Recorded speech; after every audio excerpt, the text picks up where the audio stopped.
Bonjour chers auditeurs et chères auditrices de notre web radio R212, notre auteur Aziz Daouda, en sa qualité de chroniqueur invité, partage son avis et sa réflexion avec vous dans cet article intitulé Le gazoduc Afrique-Atlantique, un projet stratégique au cœur de la rivalité régionale. Le voici en podcast pour vous. Aziz Daouda ouvre sa réflexion en mettant d'emblée en lumière le paradoxe autour du gazoduc Afrique-Atlantique, dit GAA ainsi. Alors que les médias algériens s'obstinent à dénigrer le projet de gazoduc Nigeria-Maroc, également appelé gazoduc Afrique-Atlantique GAA, ce méga-projet d'envergure transcontinentale suscite, paradoxalement, un intérêt grandissant et un soutien international croissant. Plus qu'un simple tuyau, le GAA incarne une vision ambitieuse de coopération sud-sud, d'intégration régionale et de développement durable, traversant des pays souvent enclavés et fragiles, et offrant un complément et ou une alternative crédible de gaz pour l'Europe. Aziz Daouda poursuit son exposé en précisant les objectifs concrets du projet de la manière suivante. Le GAA vise à transporter jusqu'à 30 milliards de mètres cubes de gaz par an, depuis les riches gisements nigérians, passant par une quinzaine de pays d'Afrique de l'Ouest, jusqu'au Maroc, puis vers l'Europe via le détroit de Gibraltar. Cette capacité significative permettra non seulement de diversifier les sources d'approvisionnement énergétique de l'Europe, mais aussi et surtout de répondre aux besoins croissants en énergie des pays ouest-africains. L'auteur invité détaille ensuite la valeur ajoutée du projet par rapport à son concurrent régional ainsi. Contrairement au projet algérien de gazoduc transsaharien, plus court d'environ 1500 km mais coûteux, près de 20 milliards de dollars, et traversant une zone instable, le GAA se distingue par son approche inclusive. Il ne s'agit pas que d'un conduit de transit vers l'Europe, mais d'un réseau énergétique régional qui va irriguer les pays riverains, permettant aux producteurs d'y injecter leur gaz et aux autres d'en alimenter leur développement industriel, agricole et urbain.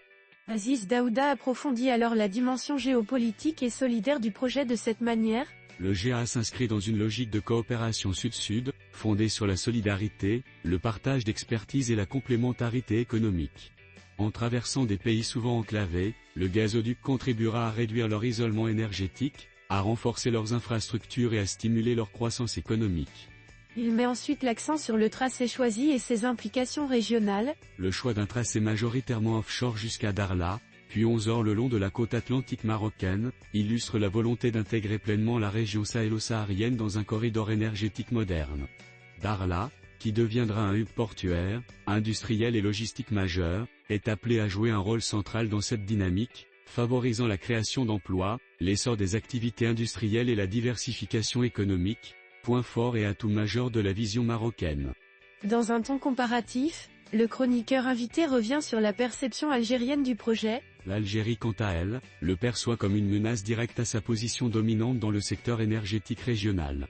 Son projet de gazoduc transsaharien, plus court, est limité à un rôle de simple transit du gaz nigérian vers l'Europe, sans véritable impact sur le développement des contrées traversées. En revanche, le GAA marocain propose une vision plus ambitieuse, intégrant un réseau régional qui va bénéficier à l'ensemble des partenaires et à leur population de plus en plus exigeante. Aziz Daouda insiste ensuite sur la stratégie d'opposition menée par l'Algérie. L'animosité algérienne se manifeste par une intense campagne médiatique algérienne visant à minimiser la faisabilité du projet marocain. Au-delà des médias, l'Algérie multiplie les actions diplomatiques pour renforcer ses liens avec le Nigeria et accélérer son propre projet. Des délégations officielles se succèdent, tandis que sur les réseaux sociaux, des campagnes de dénigrement acharnées, sûrement orchestrées, cherchent à discréditer le GAA. L'auteur enrichit son analyse en soulignant l'arrière-plan politique et idéologique de cette rivalité. Cet antagonisme s'inscrit dans une logique politique plus large, le Maroc étant l'ennemi classique à affaiblir. L'entêtement idéologique conduit à des choix ridicules qui, paradoxalement, nuisent aux intérêts économiques et sociaux de l'Algérie elle-même. Le conflit artificiel autour du Sahara occidental est toujours en filigrane, la survie du Polisario mobilisant une grande part des ressources, des efforts et de l'attention du pouvoir algérien depuis 50 ans. Pour contrebalancer les critiques, Aziz Daouda met en lumière l'appui solide dont bénéficie le projet GAA.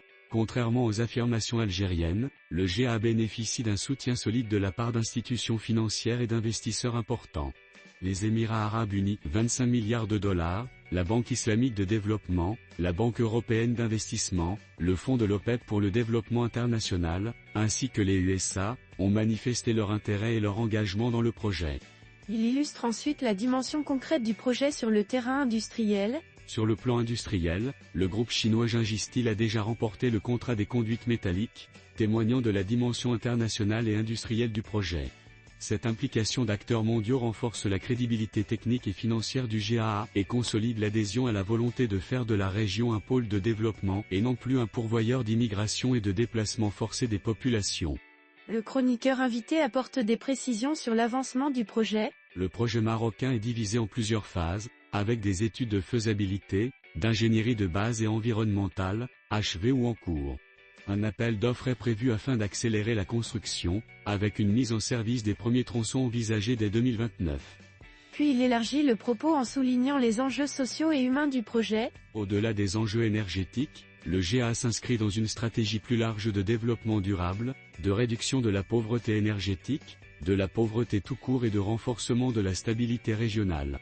En favorisant l'intégration économique et la complémentarité entre les pays d'Afrique de l'Ouest, le projet contribuera à créer un environnement propice à l'investissement, à la création d'emplois, à la croissance inclusive et à la prospérité. C'est ce qui vient d'être consolidé dans la déclaration de Praia à l'occasion de la 5e réunion de l'African Atlantic States Process, ASP. Aziz Daouda revient sur les limites de l'approche concurrente de cette manière. Cette approche contraste fortement avec la stratégie algérienne, qui reste focalisée sur la confrontation politique et idéologique, au détriment des opportunités économiques et sociales pour ses propres populations. Il souligne également une omission stratégique de la part de l'Algérie ainsi. L'Algérie va jusqu'à ne pas intégrer l'émergence de nouveaux producteurs de gaz, notamment le Sénégal et la Mauritanie, qui participent activement au projet marocain. Ces pays adoptent une logique pragmatique, privilégiant le développement économique et la coopération régionale plutôt que les rivalités idéologiques. Le premier tronçon du GAA intègre justement ces États, illustrant une dynamique d'ouverture et de partenariat qui pourrait redessiner la carte énergétique de l'Afrique de l'Ouest. Enfin, Aziz Daouda conclut son article avec une vision porteuse d'avenir en ces termes. Le gazoduc Afrique-Atlantique est plus qu'un simple projet d'infrastructure, il incarne une vision ambitieuse de coopération, d'intégration et de développement durable de l'Afrique de l'Ouest que les populations concernées ont parfaitement bien compris. Face à cette dynamique, l'Algérie semble toujours enfermée dans sa posture chronique de confrontation, freinant son propre développement et hélas celui de la région. À l'heure où les défis énergétiques, économiques et géopolitiques se multiplient, le GAA est un modèle d'avenir, fondé sur la complémentarité, la solidarité et l'innovation. Sa réussite pourrait ouvrir la voie à une nouvelle ère de prospérité partagée et de stabilité pour l'Afrique de l'Ouest et ses partenaires internationaux, n'en déplaise à ceux qui luttent contre, ceux qui ne veulent pas l'admettre ou simplement le comprendre. Chers auditeurs de la Web Radio R212, merci d'avoir été à l'écoute de ce podcast et de partager avec nous ce moment d'échange et de découverte. Votre présence et votre fidélité sont notre plus belle récompense. On se dit à très bientôt, si vous le voulez bien. Avec toute notre gratitude, l'équipe de R212,